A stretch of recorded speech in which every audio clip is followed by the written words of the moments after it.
21 सितंबर को हुए सूर्य ग्रहण के बाद देश का राजनीतिक परिदृश्य भी बदल रहा है। ऐसे में पश्चिम बंगाल की मुख्यमंत्री ममता बनर्जी का राजनीतिक भविष्य क्या होगा, इस बारे में एस्ट्रो आचार्य स्वामी धीरेन्द्र पांडे से राष्ट्रीय प्रस्तावना मीडिया समूह के स्थानीय संपादक दिनेश कुमार गर्ग और संपादक समन्वय अभयानंद शुक्ल ने खास बातचीत की। नमस्कार, आप देख रहे हैं राष्ट्रीय प्रस्तावना मीडिया ग्रुप का आरपी न्यूज चैनल। तो हमारे साथ हैं आचार्य धीरेन्द्र जी एस्ट्रो और हमारे वरिष्ठ श्री दिनेश कुमार गर्ग जी स्थानीय संपादक। तो आज हम लोग चर्चा करेंगे पश्चिम बंगाल पर।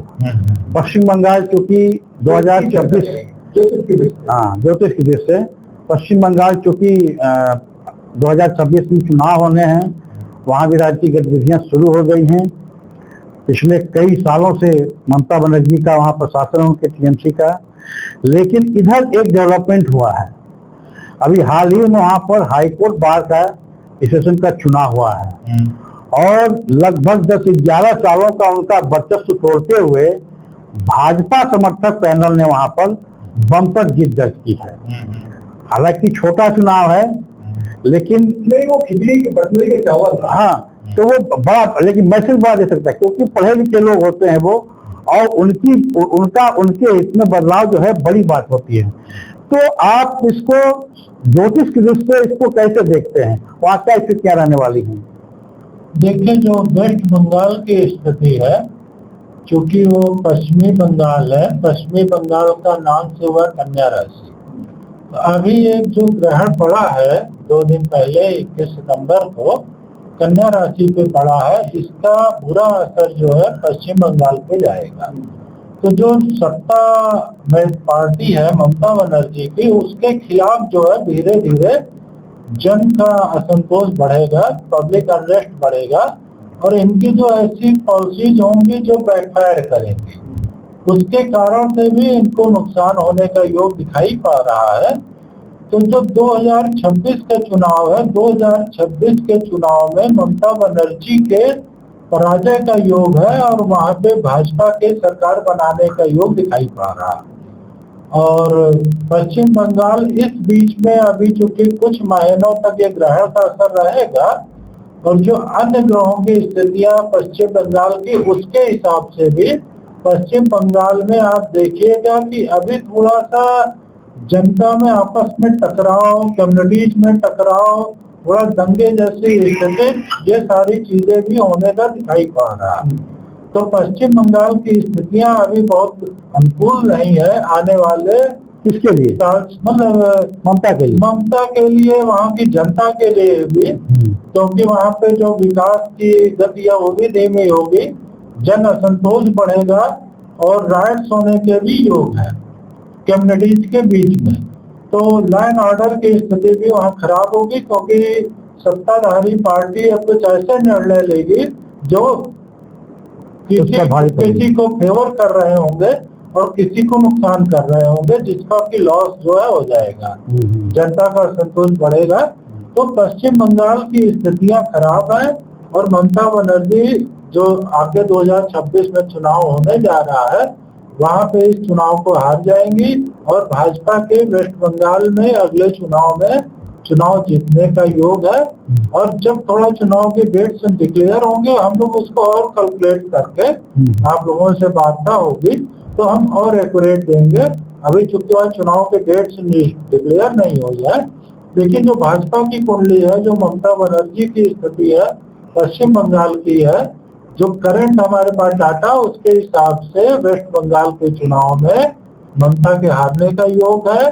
वहाँ पे राइट्स, सिविल वार जैसी स्थितियां, पब्लिक का अनरेस्ट और पब्लिक का रोड को उतरना, ये सारी स्थितियां आने वाले 6-8 महीनों में अभी से 2026 तक हम लोग देखेंगे। नहीं, जैसे जो बांग्लादेश है वो इसी का बच्चा निकल के बांग्लादेश बना है, पश्चिम बंगाल का ही, वो पूर्वी बंगाल कहा जाता था। तो वहाँ भी इस समय दिक्कतें हैं, राजनीतिक उथल पुथल मची हुई है। तो क्या वो बांग्लादेश का प्रभाव कुछ पश्चिम बंगाल की राजनीति पर पड़ेगा क्या? देखिए, बांग्लादेश का प्रभाव भी पश्चिम बंगाल की राजनीति पे पड़ेगा और पश्चिम बंगाल का बांग्लादेश में पड़ेगा। और हम लोग जो है अभी 23 सितंबर 2025 को बात कर रहा है, तो आने वाले जो 6 महीने के अंदर जो बांग्लादेश में यूनुस जी हैं, उनके सत्ता जाने का भी योग दिखाई पा रहा है। अच्छा, तो स्थितियां जो है प्रतिकूल है यूनुस के लिए भी, जो वहाँ बांग्लादेश में सर्वे सर्वा बने हुए हैं, और 6 महीने में इनको मैसिव लॉस हो सकता है, अच्छा, सत्ता से जाने का भी योग है, और बांग्लादेश एक बार फिर केओस में आएगा। और आप देख रहे हैं वहाँ पे अमेरिका भी अपना अड्डा जमाने की कोशिश कर रहा है, और अमेरिका के सैनिक और नौसैनिक और आर्मी बेस बनाने की कोशिश हो रही है, क्योंकि अमेरिका वहाँ बैठ करके चाइना, भारत, इन सबको कंट्रोल करना चाहता है। तो चाइना और भारत और अमेरिका, इन तीनों के बीच में जो एक वो खिचड़ी बनने जा रहा है, और भारी नुकसान बांग्लादेश उठाने जा रहा है। जो वहाँ का पॉलिटिकल मूवमेंट है, एक्टिविटीज है, एक्शन है, वो बांग्लादेश को आने वाले महीनों में, आने वाले साल 6 महीने में डुबो देंगे। इस तरह की परिस्थितियां हैं। वहाँ के जो शासक लोग हैं उनको भी भारी नुकसान, इवन सत्ता से जाने का योग है, और हो सकता है जेल की यात्रा भी उनकी हो जाए। लेकिन आचार्य जी, इसमें एक सवाल फिर निकलता है कि बांग्लादेश में जो विद्रोह कराया था वो अमेरिका नहीं कराया था।